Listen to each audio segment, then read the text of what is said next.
Henry Moore believes that sculpture is an art of the open air and not an indoor art. He's got 2 or 3 acres of grass and trees attached to his house to give him, in his own words, a piece of ground on which I can try out my sculptures and see whether from a distance they tell, whether the forms are big enough and bold enough and contrasting enough in their shapes. He's also built 2 large studios in these grounds where the big sculptures are made.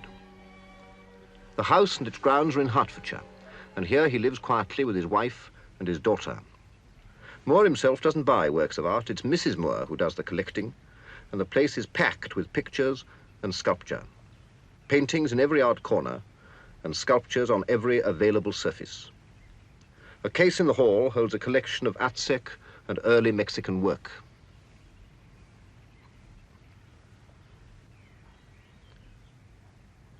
I like very much. This one here, this Aztec piece. Does it come out? Yes, we can get it out, I think. But I have to be very careful. All right. It's it was in 50 pieces and has been put together again. This is Mexican what, I suppose, around 1000 or a little after, and Aztec. And what I find very interesting in it, apart from the fact that Mexican sculpture influenced me tremendously in the early stages, is that this is an example of early stone sculpture which is really open and free. You see, these are the legs crossed. Here's the thigh of the leg.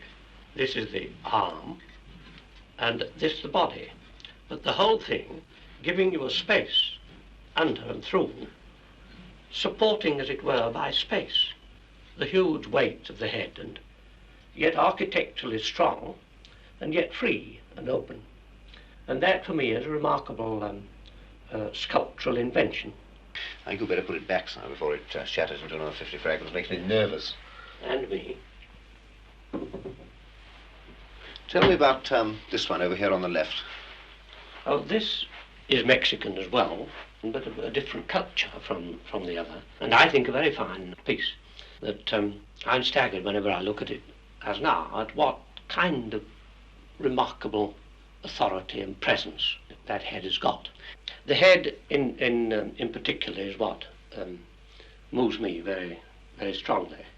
I think it has such a presence with it, and kind of almost hypnotic power, a kind of priest-like quality. And perhaps in the background that may have had some connection with the head of the king in the King and Queen group of mine that I made some 5 or 6 years ago. Yes, that's that one over there. Yes. One of the things that strikes me about this figure, for example, is that it's one of the very few male figures that you've ever made. Now, in the first place, is this right?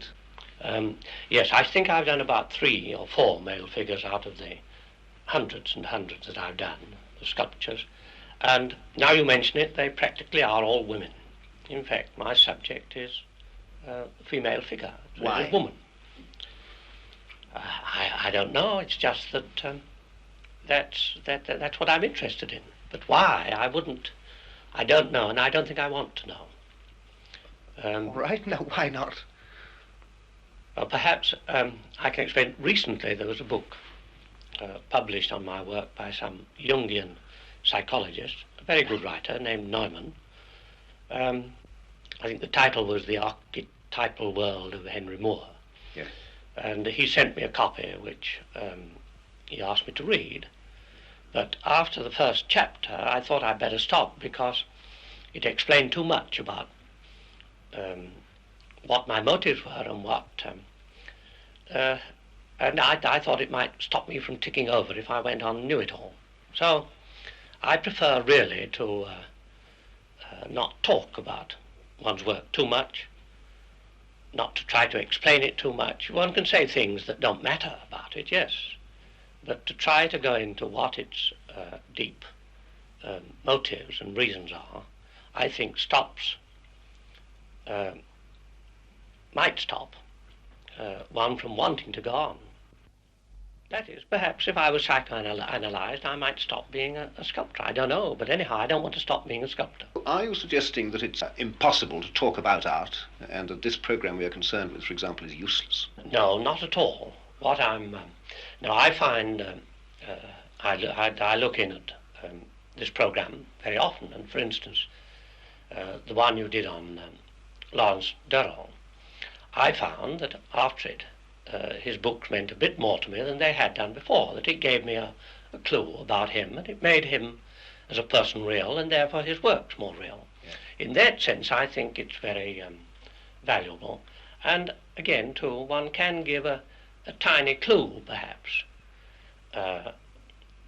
in talking about what you're trying to do, and therefore people don't look for something you're not trying to do. But all I mean is you can't explain in a few words what you've been trying to do for a whole lifetime. That, and again, that you shouldn't try to use up words and get rid of attention that should be used in your sculpture. The place where these tensions are released into sculpture, the powerhouse, as it were, for Moore's work, is a small studio near the house where he does his thinking and makes his experiments. There are little trays there full of bits and pieces, and I asked him what they were for. Well, they're odds and ends that I've picked up on the seashore or out of the garden or in ploughed fields. Any shapes.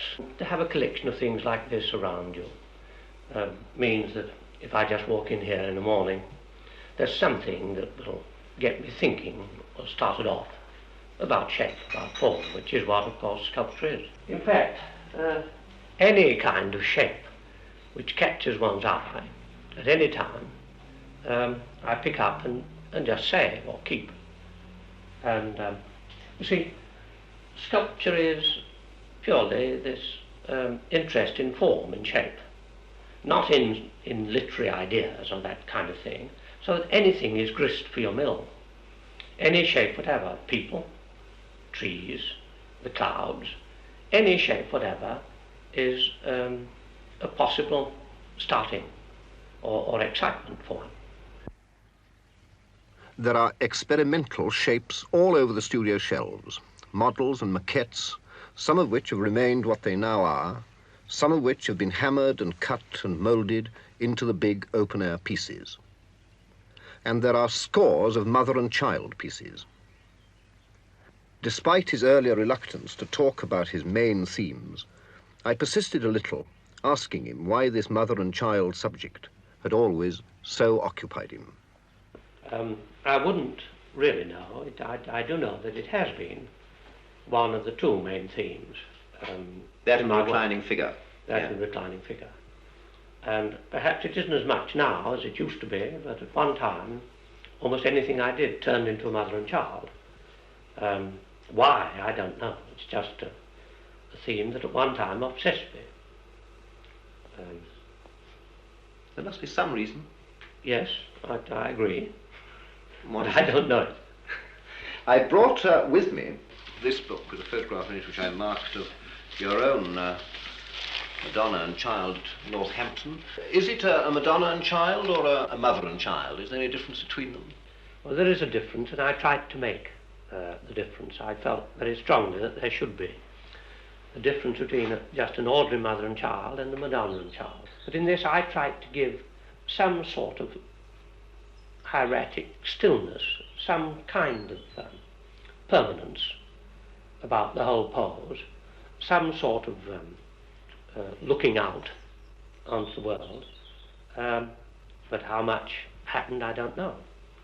But you do this, don't you, with even when you're making mothers and children, it has this hieratic, monumental quality in your work, isn't that right?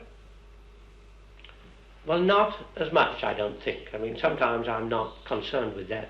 You see, there can be the opposite point of view about a mother and child from this, which does connect with it. This is a kind of this warm, human, gentle relationship between the mother and child, but there is the opposite, in which the... Such as? Well, in which the child is really almost trying to devour its mother. Like that kind of, yes. That mother and child there, in which the child is rapacious and almost so hungry that it could eat its mother. The mother almost has to hold the child at arm's length like a grip on its neck with a... and that does happen too in this relationship of the mother and child. Now, I know you've got these sculptures and oil paintings and so on all over the house, but I noticed that here in the studio there are no paintings at all except for this one. Yes, well, that really is unique in my life. It's the only picture I've ever really wanted to own. It's the first one. It's a Cézanne, Bathurst composition, and when I saw it about a year ago, I didn't sleep for 2 or 3 nights trying to decide whether to fork out the yes, enormous amount of cash necessary, quite. Yes. But it has for me all the qualities of Cézanne, the really monumental qualities of Cézanne, and altogether gives me tremendous joy to have. It's not perfect, it is a sketch, but then I don't like absolute perfection. I believe that one should make a struggle towards something you can't do, rather than do the thing you can do easily. In fact, that's what about Cézanne. That is, his life was one monumental struggle and aim to extend himself and painting and art generally. Again, too, you see, it has my kind of figure in it. Each of those women I could quite easily turn into a piece of sculpture straight away. Mm. There's this mature, middle-aged idea of women, and not the young slip of a girl. Would you say it's romantic? Very romantic.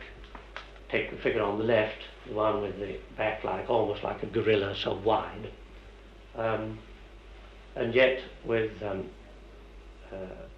4 lots of long tresses. A very romantic idea of women. I asked that only because it seems to me that the word romantic is the last word one would apply to your work. Well, no, not at all. I think I have a very romantic idea of women. Of all the works that you're exhibiting at the moment at this present exhibition, which are the most important to you? Well, I suppose it's what one hopes are the 2 last ones. The 2 large, reclining, 2-piece figures, made in 2 pieces. Yes, we've seen one of them already. Yeah. Probably because they have, well, I think I can explain it to you with by photographs. I have some of them somewhere, I think, I take my own photographs. Sorry. Well, photographers never take the view you want and so on. You have to do it.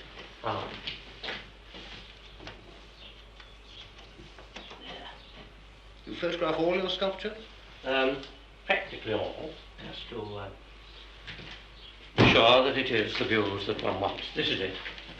This is number 1. There are 2 of them, and they're more or less done together. But the number 1. 2-piece one is this. It's a reclining figure, as you can see, and connects up with all my reclining figures. Which will be again, if I can show you, the first, one of the first reclining figures I did, you'll see that it has the same connection, the same idea in it.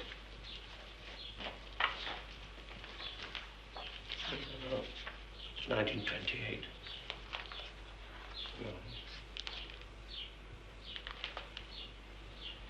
There. This one? This one. See the same looming leg, the upright body end. And in this case I divided it into 2, of which there's the head, the body, head and the leg. Is this a leg too? Well, this is the, yes, this is the beginning of the leg. It's a rudimentary leg. Now these 2 figures are totally separate. Did you make them separately? Oh yes, they're in They're in two pieces, I think. This one shows it. You see that the head end and the leg end. And probably what that results in through making a sculpture out of two parts is that one part gets in front of the other in a way you can't guess. And so the sculpture has, I think, a greater variety in its aspects, in its views, than probably any other sculpture that I've made. For example, there it is from the leg end. Yeah.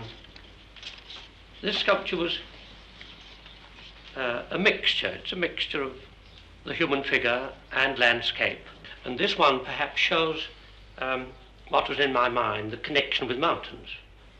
You see, you could imagine yourself walking along this here, climbing up, going up. Little tiny figure. Yeah. Tiny figure with a... well, there it is. This and the other are sculptures in which I tried to amalgamate the figure and landscape and mountains, a kind of metaphor, like in poetry you'd say the mountains skipped like rams. Here there is a figure which is connected with the earth, with rocks, mountains. It's a metaphor.